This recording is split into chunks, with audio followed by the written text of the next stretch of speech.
Hindi po siya masyado marunong sa English. Pero sa Pilipino, marunong po siya Tagalog. Naalala ko kasi nung grade 1 ako.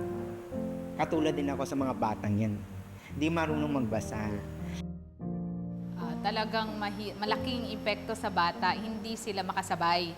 Ang nangyayari po, tinatamad na sila. Pag halimbawa nagle-lesson na kami, tapos hindi nila mabasa, hindi nila maintindihan, tinatamad, hindi napapasok kasi wala nga silang naiintindihan.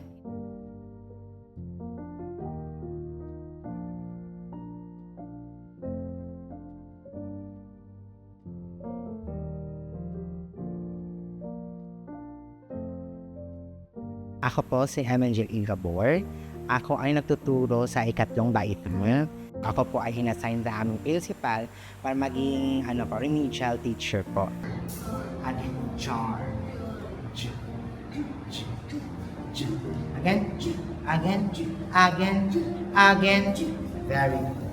Every school year, yung beginning po namin, nag-a-assess kami ng mga bata. Meron kaming Carla, yung sa reading, So meron po talaga akong 7 estudyante nang ma-assess ko, yung low emerging na yun, category nun is grade 1, yung 3.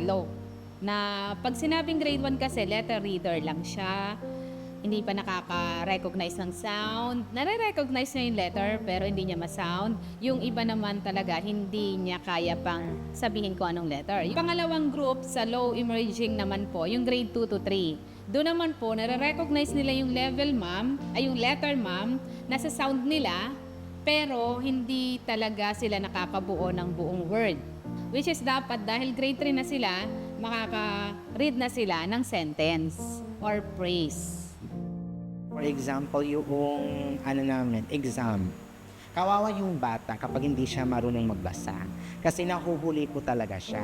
Tanong ng tanong sa teacher, yung bawat salita nandoon sa test paper, hindi niya alam basahin. So mahihirapan siya na magsagot.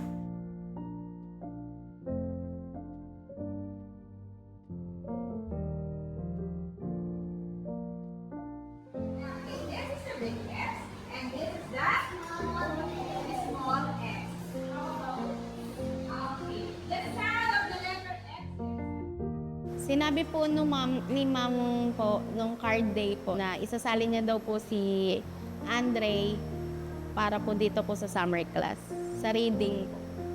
Para po, suporta na lang din po yun para sa bata, para sa anak ko po.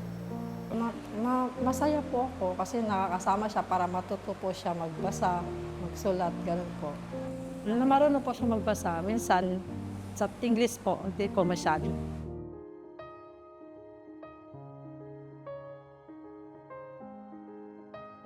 Tuturuan ko din po. Minsan kasi busy din po kasi ako, ma'am. Lumalabas kasi po ako. Kaya minsan ko lang po siya inasikaso. Hindi naman po madalas kasi po may trabaho nga po. Pag may trabaho kami, tas hindi po pwedeng kasi marami kaming customer. Chinachat ko na lang si ma'am na hindi makakapunta.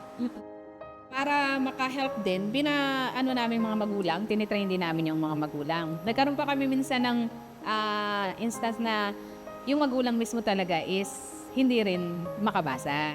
Mahalaga talaga sila dahil pagdating sa amin, sila ang magsusundot, sila ang follow-up. Sayang din yung aming effort kung walang sundot o walang follow-up sa bahay po.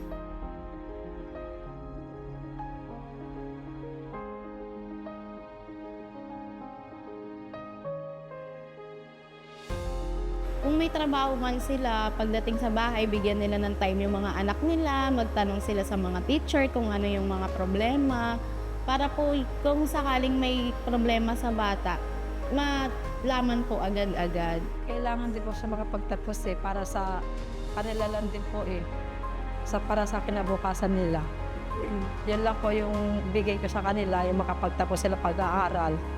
Parang regalo ko po sa kanila yun. Yung open communication sa teacher at saka yung acceptance ng kung anong level ng bata nila.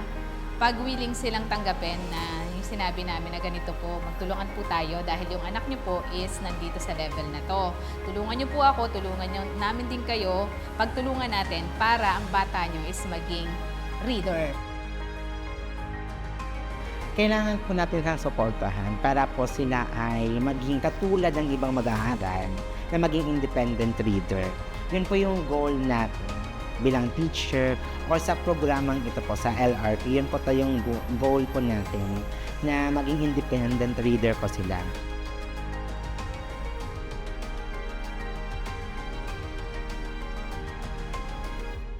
Ako si Francis, excited po ako. Ako si Giant, masaya ako.